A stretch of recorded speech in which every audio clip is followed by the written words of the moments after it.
Hello friend, आपका स्वागत है हमारी हिंदी हॉरर क्राइम स्टोरी में।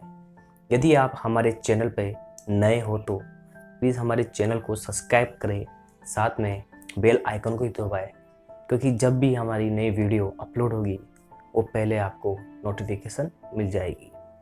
तो हेडफोन लगाएं और सुनिए भूतिया कहानी, आनंद लीजिए Hindi horror crime story YouTube channel पर। आज जो घटना आपको बताने जा रही हूँ ये तब की बात है जब मैं कोलकाता में पढ़ाई कर रही थी। अपने कॉलेज में मैं एक फ्लैट में किराए पर रह रही थी, जिसमें मेरे साथ 5 लड़कियां भी थी। जिस फ्लैट में हम रहते थे वो एक 2 मंजिला मकान था, जिसमें सिर्फ 2 ही घर थे। नीचे वाला हमारा था और ऊपर वाले में 2 बुढ़िया औरत रहती थी। उनसे हमारी कभी बात नहीं होती थी, वो देखने में ही अजीब लगती थी। हमारा फ्लैट बहुत बड़ा था और उसमें 3 कमरे थे। मैं अकेली एक कमरे में रहती थी, साथ वाले दूसरे कमरे में 4 लड़कियां रहती थी और तीसरे कमरे में एक और लड़की अकेले रहती थी। तीनों कमरे के बीच में जो डाइनिंग एरिया था और उसके ठीक सामने किचन था। डाइनिंग एरिया मुझे हमेशा से ही अजीब सा लगता था, क्योंकि उसके चारों तरफ की दीवारें काली थी, मानो कि वो आग से झुलसी हो। साथ वाले कमरे की तीनों लड़कियां कॉल सेंटर में काम करती थी, इसलिए वो रोज रात में 2 बजे तक ही वापस आती थी। उनमें से एक लड़की का नाम सवेता था। उस रात सवेता मैं और तीसरे कमरे वाली लड़की देर रात तक जग रहे थे और बात कर रहे थे। बातों बातों में पता ही नहीं चला कि कब रात के 2 बज गए। इस बीच बाकी 3 लड़कियां नेहा, फातिमा और मनदीप भी ऑफिस से वापस आ गई और उन्होंने घंटी बजाई। हमारा मिनी गेट काफ़ी बड़ा था और उसको खोलने के लिए हमें अपने फ्लैट से नीचे उतर के जाना पड़ता था। सवेता और तीसरी कमरे वाली लड़की गेट खोलने नीचे गई। मैं फ्लैट में अकेली ही थी।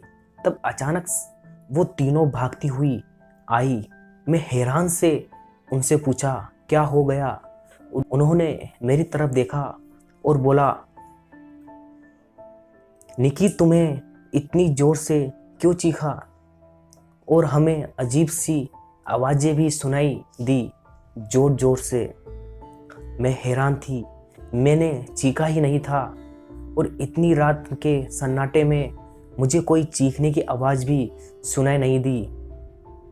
ये घटना हम सभी को बहुत अजीब लगी, लेकिन फिर कुछ दिन में हम इसको भूल गए। कई दिन गुजर गए, हम उस बात को भूल ही गए थे। ना ही हमें वो आवाज़ फिर से सुनाई दी थी।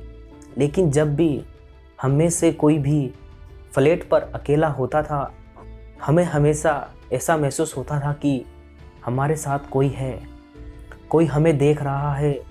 एक डरावना सा एहसास होता था। वो दिन मेरा उस फ्लैट में आखिरी दिन था, क्योंकि कॉलेज ख़त्म हो चुका था। बाकी की सारी लड़कियां पहले ही दूसरी जगहों पर शिफ्ट हो चुकी थी।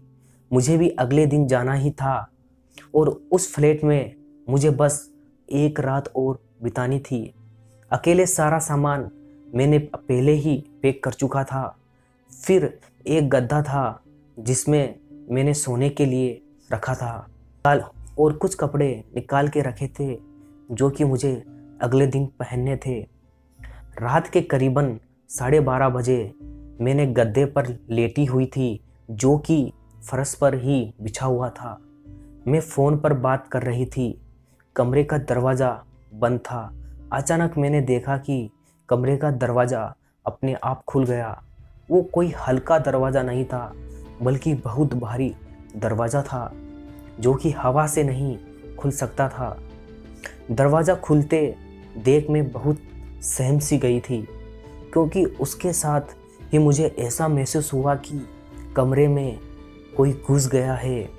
मैं बहुत अच्छे से महसूस कर पा रही थी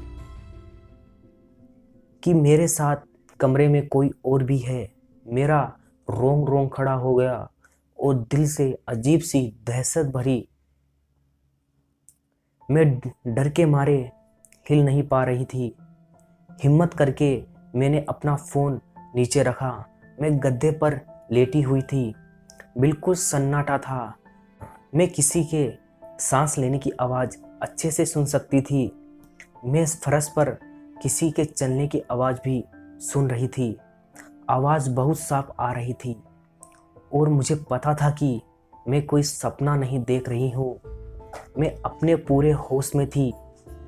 मैंने उठने की कोशिश की लेकिन डर के मारे हिल भी नहीं पा रही थी। पूरी हिम्मत करके मैंने अपना फ़ोन उठाया और अपनी मम्मी को फ़ोन किया। मैं रो रही थी और रोते रोते मैंने अपनी मम्मी को सब कुछ बताया। उस समय हर एक सेकंड जो हो रहा था मैं अपनी मम्मी को बताती जा रही थी। मेरी मम्मी ने पहचान लिया कि ये ज़रूर कोई शैतानी आत्मा है और मुझे हिम्मत न हारने को बोला और मेरा हौसला बढ़ाया। मेरी माँ ने मुझको बोला कि भगवान मेरे साथ है और मुझे डरने की कोई ज़रूरत नहीं है। मैं साईं बाबा की तस्वीर हमेशा अपने पर्स में रखती थी। मैं किसी तरह अपने पर्स से जल्दी से साईं बाबा की तस्वीर को बाहर निकाला। बाबा की तस्वीर देखते ही मुझे ताकत मिली। मैं ज़ोर ज़ोर से अपने भगवान का नाम लेने लगी और धीरे धीरे मुझे वो साया वहाँ से गायब होता हुआ महसूस हुआ। मैं महसूस कर सकती थी कि मैं कमरे में फिर से अकेली हूँ और वो साया जा चुका था। मैं पूरी रात जगी रही और एक सेकंड के लिए भी सोई नहीं। मैं सारी रात भगवान का नाम लेती रही और सुबह होने की दुआएं करती रही। किसी तरह रात गुजरी और सुबह हो गई। सुबह सामान उठाने वाले लोग आए तो उन्होंने बताया कि ये तो भूतिया घर है और वहाँ आसपास के लोगों को इस घर के बारे में पता है और उस घर में कोई रहने के लिए नहीं आता है और कई साल पहले यहाँ पर आग लगी थी जिसमें एक आदमी की मौत हो गई थी। आशा है कि दोस्तों ये स्टोरी आपको बहुत पसंद आई होगी। प्लीज़ इस स्टोरी को आगे से आगे शेयर करें। जो